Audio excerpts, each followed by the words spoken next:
እንዳንጸልይ ወይ ደግሞ ጸሎታችን እንዳይሰማ በእግዚአብሔር ዘንድ ጸሎታችን ተቀባይነት እንዳይኖረው የሚያደርገው ምንድነው ካልን የመጀመሪያው የጸሎት እንቅፋት ጊዜ አለመስጠት ነው። ለጸሎት ጊዜ አለመስጠት። እኛ አስራት በኩራት የሚመስለን ከገንዘባችን ከ110 ለእግዚአብሔር መስጠት ብቻ ይመስለናል አይደል? ግን ከእግዚአብሔር ከተቀበልናቸው ነገሮች ሁሉ ለእግዚአብሔር አስራት በኩራት ማውጣት አለብን። ከእግዚአብሔር ከተቀበልናቸው ነገሮች አንዱ ደግሞ ጊዜ ነው። ይሄ ቀን ቢያንስ ስንት ሰዓት አለ? 24 ሰዓት አለ። ስለዚህ በአስራት በኩራት መንገድ ካሰብነው ቢያንስ 2 ሰዓት ለእግዚአብሔር የምንሰጠው ሰዓት ነው። ግን ስንቶቻችን ነን ጊዜ የምንሰጠው? ላለመጸለይ ብዙ ምክንያት እያቀረብን የስፖርት ጋዜጣ ለማንበብ ማጉሊያ መነጽር እየተጠቀምን ኳስ ለማየት በረንዳ እያደረን ለጸሎት ሲባል ግን የምንደክም ጊዜ የለኝም የምንል ስንቶቻችንን ወገኖች? የከበረውን ከተዋረደው መለየት ካቃተን ብዙ ጸጋና በረከት ያመልጠናል። ስለዚህ መመደብ ያስፈልጋል። 30 ደቂቃ ለዜና መድበን 5 ደቂቃ ለጸሎት መመደብ ካልቻለን ሙተናል ወገኖቼ፣ ሙተናል። ስለዚህ ጊዜ ስጡ፣ ጊዜ ስጡ። ይሄ የጸሎት እንቅፋት ነው። አንዳንድ ሰዎችም አይ እኔ እኮ ብዙ ምዋከብ ሰው ነኝ፣ ለሊት ነው ለስራ የምወጣው፣ ስለዚህ ባልጸልይም እግዚአብሔር ይረዳል ይላሉ።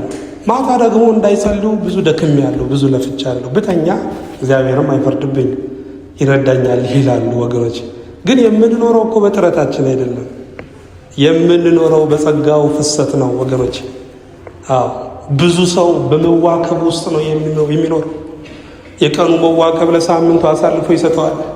የሳምንቱ መዋከብ ለወር፣ የወሩ መዋከብ ለዓመት አሳልፎ ይሰጠዋል። ስለዚህ እድሜ ልኩን እንደተዋከበ ድንገት በሞት ይጠራል ወገኖች። ጊዜ መስጠት ያስፈልጋል። ሌላው ስንፍና ነው። ስንፍና ብዙዎቻችን የሚመስለን ከስራ ድካም የተነሳ የሚመጣ ነው አይደለም? ይመስለን አይደለም። ስንፍና የልብ ነው። ስንፍና የአስተሳሰብ ውጤት ነው። ልብ ከደከመ ጉልበት ይደክማል። ልብ ከበረታ ጉልበት ይበረታል። ካሌብ እኮ በ80 ዓመቱ የተናገረው ነገር አለ። ሙሴ በላከኝ ጊዜ ሙሴ ካሌብን ሲልከው የ40 ዓመት ጎልማሳ ነበረ። ሙሴ በላከኝ ጊዜ እንደነበረኝ ጉልበት ዛሬም ለመውጣት ለመግባት ምንድነኝ ብሏል? ብርቱ ነኝ ብሏል። አያችሁ፣ ለካ ልብ እንጂ ጉልበት አይደክምም ወገኖች። ስለዚህ ስንፍና ያለው ልብ ላይ ነው። ሰነፍ ከተቀመጠ የማይነሳ ቢነሳም ደግሞ ከቤት የማይወጣ ነው ሰነፍ። ብዙ ሰዎች የማይጸልዩት በስንፍና ምክንያት ነው።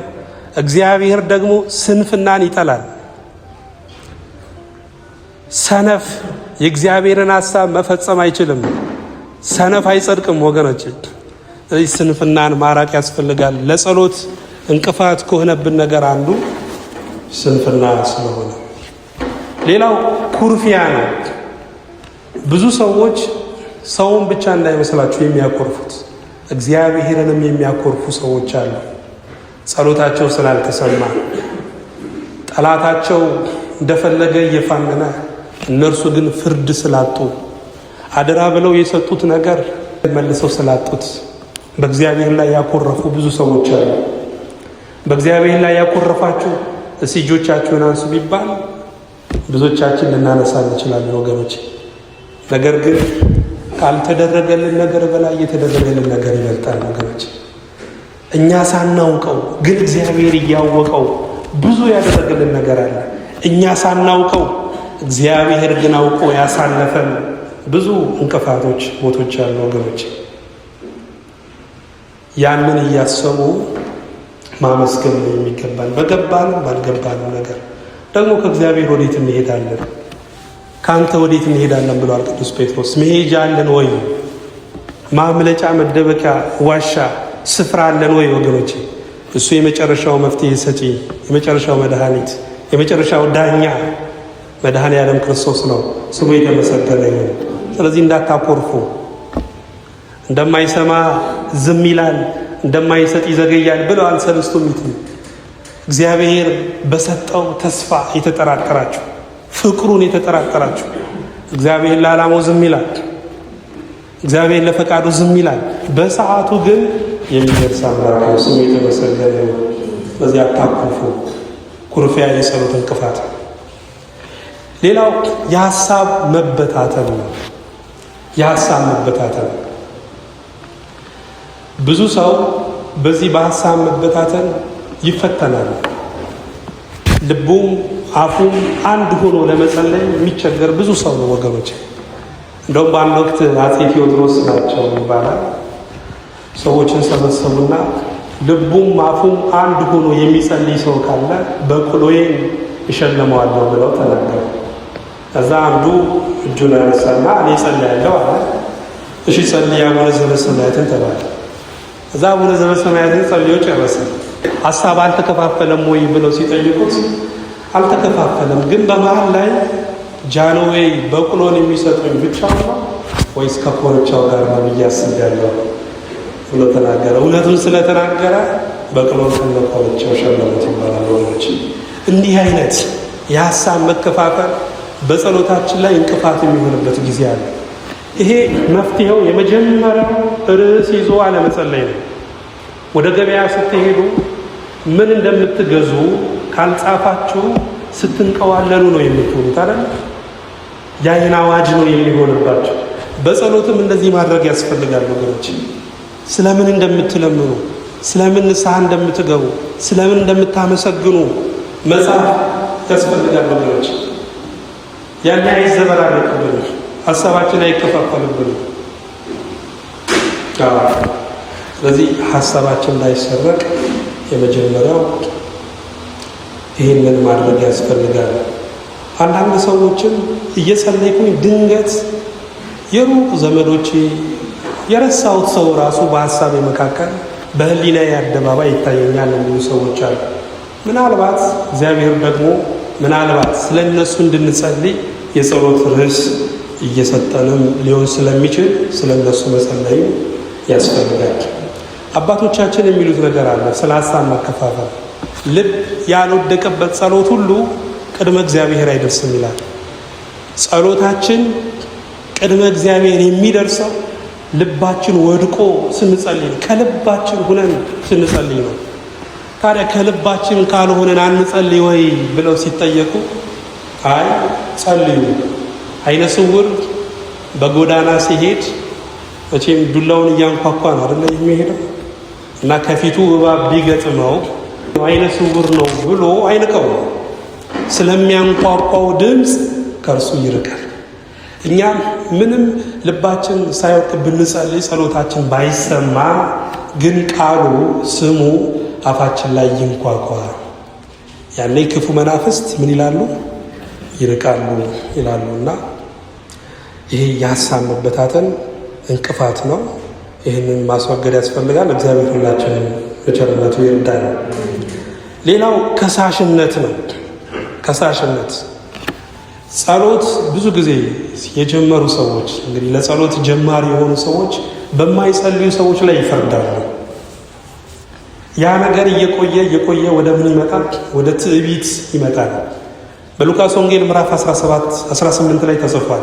2 ሰዎች ሊጸልዩ ወደ ቤተ መቅደስ መጡ ይላል አይደል? አንዱ ምን ነበረ? ፈሪሳዊ ነበረ። አንዱ ደግሞ ቀራጭ ነበረ። ፈሪሳዊው ጌታ ሆይ ካለኝ ሁሉ ከሰጠኸኝ አስራትን ስለምሰጥ እንዲሁም ደግሞ በሳምንት 2 ጊዜ ስለምጾም አመሰግናለሁ፣ ይልቁንም ደግሞ እንደዚህ ቀራጭ ስላላደረክ አመሰግናለሁ አለ። ያ ደግሞ ቀራጩ ወደ ሰማይ ቀና ብሎ እንኳን ማየት አልደፈረም። ጌታ ሆይ በደለኛ ነኝ፣ ኃጢአተኛ ነኝ እያለ ደረቱን እየደቃ የንስሐ ጸሎት ጸልዮ ከቤተ መቅደሱ ሄደ። ሁለቱም የተጠቀሙት አንድ መስመር ነው፣ አንድ የጸሎት መስመር ነው ወገኖች። ግን አንደኛው ጸድቆ ተመለሰ፣ አንደኛው ደግሞ ተኮንኖ ተመለሰ ወገኖች። ስለዚህ በጸሎታችን ውስጥ ፍርድ መኖር የለበትም፣ ክስ መኖር የለበትም። በጸሎታቸው እንኳን ሳይቀር አሽሙር እኮ የሚናገሩ ሰዎች አሉ። በክፉስ እንበድልሽ ወገኖች፣ እንዴት በመልካሙ እንበድላለን? ስለዚህ የክስን መንፈስ ማስወገድ ያስፈልጋል። ሰዎች የሚነኩበት የራሳቸው ጊዜ አለ። ያንን ጊዜ እግዚአብሔር እንዲያመጣላቸው ስለነሱ መጸለይ ነው እንጂ እንደ ከሌ ስላላደረከኝ ይሄ ትዕቢት ይባላል ወገኖች። እግዚአብሔር ይጠብቀን በእውነት። ይሄ ብቻ አይደለም። የጸሎት እንቅፋት ግብዝነት ነው። መጽሐፍ ቅዱስ ነው የሚነግረን። ግብዝ መሆን ማለት ማስመሰል ነው። በህይወት ላይ ድራማ መስራት፣ ተውኔት መስራት፣ ያልሆኑትን እንደሆኑ ለማሳየት መሞከር ነው ወገኖች። ለዛ ነው ጌታችን ኢየሱስ ክርስቶስ እናንተ ግብዞች ጸሐፍተ ፈሪሳውያን በጸሎት ርዝመት የመበለትን ቤት ስለምትበሉ ወዮላችሁ የባሰውን ፍርድ ትቀበላላችሁና ይላል። በጸሎታቸው ግብዝ የሆኑ ሰዎች አሉ። ቦርሳ እስኪከፈት ኮስተር ብሎ የሚጸልይ ነው። ቤትሽ ውስጥ አንድ ችግር ይታየኛል፣ ስለዚህ መጥቼ መጸለይ ያለብኝ የሚሉ አሁን እንደው ችግር የሌለበት ቤት አለ? ቢያንስ አንድ ችግር የሌለበት በጸሎት እያመካኙ የመበለትን ቤቶች የሚበሉ የሚዘርፉ ብዙ ሰዎች አሉ። ስለዚህ በጸሎት ውስጥ ምን አለ ማለት ነው? ግብዝነት አለ ወገኖች። እኛም መጠንቀቅ ያስፈልጋል። መጠንቀቅ አለብን። እግዚአብሔር ከሚጠላቸው ነገሮች አሉ ግብዝነት ነው። እንደ ንብን እያሉ ስታያቸው ጸሎት የሚጸልዩ ይመስላል። የጸሎት ልብ ያላቸው ይመስላሉ። ግን ትኩረታቸው ገንዘብ ላይ የሆነ ብዙ ሰው አለ። ጌታ ተናግሯል። ክርስቶስ የተናገረውን ነው ወገኖች። ስለዚህ ግብዝነት የጸሎት እንቅፋት ነው። አዚም ይህም የጸሎት እንቅፋት ነው። ብዙ ሰው ዜና ሲያይ፣ ስለ ፖለቲካ ሲሰማ፣ ስለ ኑሮ ውድነት ሲሰማ እየተነቃቃ ልክ ጸሎት ሲል የሚያፏሽክ ከሆነ የሚያዛጋ ከሆነ ይሄ ውጊያ እኮ ነው ወገኖች፣ ውጊያ ነው። ስለዚህ የሃይማኖታችንን በትር የጌታችን የኢየሱስ ክርስቶስን ስም መጥራት ያስፈልጋል። የእግዚአብሔርን ስም መጥራት ያስፈልጋል። ክፉ መንፈስ ከኛ እንዲርቅ። ይሄ ጸሎት ሲባል የሚያዛጋ ክፉ መንፈስ ነው ወገኖች። የእግዚአብሔር ቃል ሲባል የሚያዛጋ አንዳንዴ ከሰይጣን ፈተናም ነው። ስለዚህ በዛ ጉዳይ ላይ መጸለይ፣ የእግዚአብሔርን ስም መጥራት ያስፈልጋል። አንድ የአባቶች ገነት የሚል መጽሐፍ ላይ እዛ ላይ ምን ይላል መሰላችሁ? የገዳም ደውል ሲመታ የሚነቃቁት መነኮሳት ብቻ አይደሉም፣ አጋንንትም ይነቃቃሉ ይላል። መነኮሳቱ ለጸሎት ሲነቁ፣ አጋንንት ደግሞ ጸሎትን ለማስቆም ይነቃሉ ይላል። ስለዚህ ለጸሎት ስንነሳ ፈተና እንዳለብን ማወቅ አለብን ወገኖች። ይሄ የአዚም መንፈስ እንዳንጸልይ ያደርገናል። ይህ ብቻ አይደለም፣ የሚበቃንን አለመለመን፣ ይህም የጸሎት እንቅፋት ነው። እኛ 10 ብር ቸግሮን በዓለም ላይ ትልቁ ባለጸጋ ባለሀብት ብናገኘው 10 ብር ብቻ ነው የምንጠይቀው። ከዚህ በኋላ ላገኘው አልችልም ብለን ስለምናስብ ጫን ያለ ነገር እንጠይቀዋለን። እግዚአብሔር ግን እንደዚህ አይደለም ወገኖች። እግዚአብሔር ዛሬ ሰጥቶን ነገሩ ከሀገር የሚሄድ አምላክ አይደለም። ሁል ጊዜ ከኛ ጋር የሚኖር አምላክ። የዕለት እንጀራችንን እንድንለምን መጽሐፍ ቅዱስ የሚነግረን ለዛ ነው። እኛ ብዙ ጊዜ የምንጨነቀው የዓመት እንጀራ ለማግኘት ነው። የ10 ዓመት የ20 ዓመት እንጀራ ለማግኘት ነው። ብዙ ሰውም የሚጨነቀው የሚገርማቸው ለምንድን ነው የምትጨነቀው? ምክንያቱ ምንድን ነው ብላችሁ ስትጠይቁ ራበኝ ሳይሆን ሊርበኝ ነው፣ ስለ ነገ ነው የሚጨነቀው። ስለዚህ ይሄ የጸሎት እንቅፋት ነው። የጸሎት እንቅፋት ነው። ደግሞ ኑሮን መቀበል ወገኖቼ መልካም። ኑሮዬ ይበቃኛል ማለትም ከእግዚአብሔር ተምሬያለሁ ብሏል ቅዱስ ጳውሎስ። አዎ እሱን ስታገኙ በቃኝ ትላላችሁ። አይደለም ኑሮን ህይወትን እንኳን በቃኝ ትላላችሁ። ስምዖን እኮ ሕፃኑን ክርስቶስን ከድንግል ማርያም እቅፍ ተቀብሎ ሲያቀፈው ነው ህይወትን በቃኝ ያለው። አሁን ባሪያውን ሰላም ታሰናብተዋል። አያችሁ፣ አሰናብተኝ የምትሉት እንኳን በሱ ስትረኩ ነው። ስለዚህ የሚበቃንን አለመለመን፣ አለመታገስ። ብዙ ሰው ይጸልያል ግን ትዕግስት የለውም። ሰይጣንም የጸለይነውን ነገር እንዳንቀበል፣ በጸሎት ስፍራችን እንዳንገኝ ውጊያ ይከፍትብናል ወገኖች። ይህን መረዳት ያስፈልጋል። በለሱን የጠበቀ ፍሬውን ይበላል፣ ጌታውን ደግሞ የጠበቀ ምን ይላል? ይከብራል ተብሎ ተጽፏል። የእግዚአብሔር ጊዜ ያለ፣ ያንን ጊዜ በትዕግስት መጠበቅ ያስፈልጋል። ብቻ ከኛ የሚጠበቀው መጸለይ ነው። በሉቃስ ወንጌል ምዕራፍ 18 ላይ ጌታም ተናግሯል። የሰው ልጅ ለፍርድ ሲመጣ በምድር ላይ እምነት ያገኝ ይሆንን ብሏል እኮ። ምን አይነት እምነት ብለን ከጠየቅን አንድ ሰው ጸልዮ የጸሎቱን መልስ እስኪቀበል ድረስ የሚታገስ የትዕግስት እምነት ያገኝ ይሆንን ማለት ነው ወገኖች። ስለዚህ ከጸለያችሁ ጠብቁት። እግዚአብሔርን በመጠበቅ ግንብ ላይ ሆኜ እጠብቀዋለሁ እንዳለ ዛሬ በምታስቀድሱበት፣ ኪዳን በምታደርሱበት፣ ዛሬ በምታመልኩበት ስፍራ ላይ ሆናችሁ እግዚአብሔርን ጠብቁት። እግዚአብሔር በሰዓቱ የሚደርስ አምላክ ነው። የሺህ ዘመናትን ጸሎት እንኳን ሳይቀር የሚመልስ አምላክ ነው ወገኖቼ። ልመናን ውጦ የማያስቀር ሰምቶ የማያስቀር አምላክ ነው እግዚአብሔር። ከኛ የሚጠበቀው ግን መታገስ ነው። ያለ መታገስ ታጣው ብዙ ነው ወገኖቼ። እነ ኑኃሚን ያ ሁሉ ዋጋ የከፈሉት ባለመታገስ። የማንታገስ ከሆነ የቀረበንን እናርቃለን፣ የያዝነውን እንጥላለን ወገኖቼ። ስለዚህ ትዕግስት ያስፈልጋል። ሌላው ተስፋ መቁረጥ ነው። የጸሎት እንቅፋት መቼም የሰይጣን ትልቁ ውጊያ ተስፋ እንድንቆርጥ ማድረግ ነው። እግዚአብሔር አይሰማህም፣ እግዚአብሔር ጸሎትህን አያደምጥም እያለ ሹክ እያለን ተስፋ እንድንቆርጥ ያደርገናል። የሰው ልጅ ደግሞ ቆሞ የሚራመደው በሁለት እግሩ ብቻ እንዳይመስላችሁ በተስፋው ነው። ተስፋ ከሌለው እግረኛ ይልቅ ተስፋ ያለው ሽባ ካሰበበት ይደርሳል ወገኖች። በእግዚአብሔር ደግሞ ተስፋ አይቆረጥም። እንዳልኳቸው ነው፣ ጸልዩ፣ እግዚአብሔር በሰዓቱ የሚደርስ አምላክ ነው እንጂ ተስፋ እንደሌለው እንደሌሎቹ ደግሞ ማዘን አይገባንም። እግዚአብሔር ማስተዋል መስጠን። ይሄ ብቻ አይደለም፣ መከራ ማብዛት ይህም የጸሎት እንቅፋት ነው። ስንጸልይ መከራ ከኛ የሚርቅ ብቻ እንዳይመስላችሁ። በእርግጥ ቃሉ ወደ መከራ እንዳትገቡ ትጉና ጸልዩ ይላል አይደለ? ግን ጸሎት ወደ መከራም ይከታል። ይህንን ወቁ።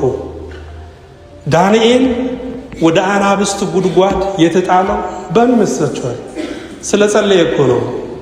አትጥራ የተባለውን የእግዚአብሔርን ስም በጸሎት ስለጠራ ነው ወደ አናብስት ጉድጓድ የተጣለው ወላጆች። ስለዚህ ስንጸልይ መከራ ሊመጣ ይችላል። በማያምኑ በአሕዛብ መካከል ስንጸልይ ወይም ደግሞ አንድ አይነት እምነት በሌላቸው ትዳር ውስጥ አንዱ ለመጸለይ ሲነሳ ያኔ መከራ ሊመጣ ይችላል ወገኖች። ግን ራሳችሁን እንዳታስነኩ። ሰው ብዙ የሰውነቱ ክፍል ተቆርጦ ራሱ ሊኖር ይችላል። እጁ ተቆርጦ፣ እግሩ ተቆርጦ፣ ዓይኑ ጠፍቶ፣ በአንድ ኩላሊት ሁሉም ይኖራል። ሳምባ ሁሉ ተቆርጦ ይኖራል። አንገቱ ከተቆረጠ ግን የሰው ልጅ መኖር አይችልም። የሃይማኖታችን ራስ መድኃኒታችን ኢየሱስ ክርስቶስ። ስለዚህ ራሳችሁን እንዳታስነኩ ወገኖች።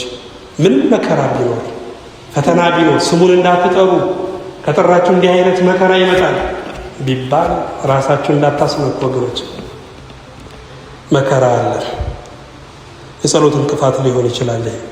ሌላው እግዚአብሔርን በክፉ ተባባሪ ማድረግ። መጽሐፍ ቅዱስ ኦሪት ዘጸአት ምዕራፍ 20 ቁጥር 7 ላይ የአምላክህን የእግዚአብሔርን ስም በከንቱ አትጥራ ይላል አይደል? ምን ማለት ነው? እግዚአብሔርን የስህተት ተባባሪ አታድርግ ማለት ነው። ልክ እግዚአብሔር ጸሎታቸውን እንደሰማ በስህተታቸው አደባባይ ወጥተው የሚመሰክሩ ሰዎች እኮ አሉ። ሙስሊም አግብታ እግዚአብሔር ረዳኝ ስትል እኮ ሰምተናል። ይሄ የእግዚአብሔርን ስም በከንቱ መጥራት ነው ወገኖች። ከማያምኑ ጋራ በማይመች ሁኔታ ትጠመዱ እያለ መጽሐፍ ቅዱስ እንዲህ ብለው የሚመሰክሩ ሰዎች አሉ። እንደዚህ አይነት ሰዎች ባላቸውን መጀመሪያ የራሳቸው ከማድረጋቸው በፊት እግዚአብሔር ማድረግ አለባቸው፣ የክርስቶስ ማድረግ አለባቸው ወገኖች። ስለዚህ አንዳንድ ጊዜ እግዚአብሔር ሳይረዳን መጥፎ ነገር አድርገን ራሱ ንስሐ መግባት ሲገባን ልክ እግዚአብሔር እንደረዳን ወጥተን የምንመሰክር ሰዎች አሉ። ይሄ ጸሎታችን እንዳይሰማ የጸሎት እንቅፋት ይሆንብናል ወገኖች።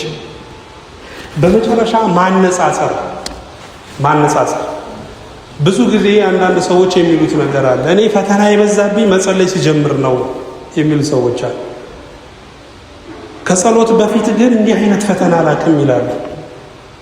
ልክ ነው። ስንጸልይ እኮ የእግዚአብሔር ወዳጅ ብንሆንም የማን ግን ጠላት ነው የምንሆነው? የሰይጣን ጠላት እንሆናለን። የማንጸልይ ከሆነ ደግሞ የእግዚአብሔር ጠላት እንሆንና የሰይጣን ደግሞ ምን እንሆናለን? ወዳጅ እንሆናለን። ስለዚህ የማንጸልይ ከሆነ አካባቢው ጸጥ ሊል ይችላል፣ የተረጋጋ ሊሆን ይችላል። ልባችን ግን ይታወክብናል፣ ልባችን ይረበሽብናል። የምንጸልይ ከሆነ ደግሞ ልባችን ሰላም ይሆናል፣ ዙሪያችን ደግሞ ሊናጥ ይችላል ወገኖች። ስለዚህ ከቀደመው ማንነታችን ጋር ንጽጽር ውስጥ ገብተን ከጸሎት ወደ ኋላ መራቅ የለብንም ወገኖች። የታወቀ ነው። ስንጸልይ ሰይጣንን ነው የምንዋጋው። ስለዚህ እሱ ዝናሩ እስኪያልቅ ድረስ ፍላጻውን ወደኛ ይወረውርብናል። ስለዚህ መጽናት፣ መበርታት ነው ያስፈልጋል። እንግዲህ በመጨረሻ በዚህ ትምህርት እንጸልያለን። መቼ የማይጸልይ ሰው ለእኛ ለክርስቲያኖች እግዚአብሔር ከሰጠን ትልቁ ሀብት ምንድን ነው ካለን መለመን ነው። የትኛውም ፍጥረት ብትለምኑት ይሰለቻል። እንደው አንዴ ሊያደርግላችሁ ይችላል። ደግማችሁ ብትለምኑት ግን ይሰለቻል። መለመን ክብሩ የሆነው እግዚአብሔር ብቻ ነው ወገኖች። ቢለመን የማይሰለች ለምኑኝ ብሎ ድል ይሰጣል እግዚአብሔር ብቻ ነው።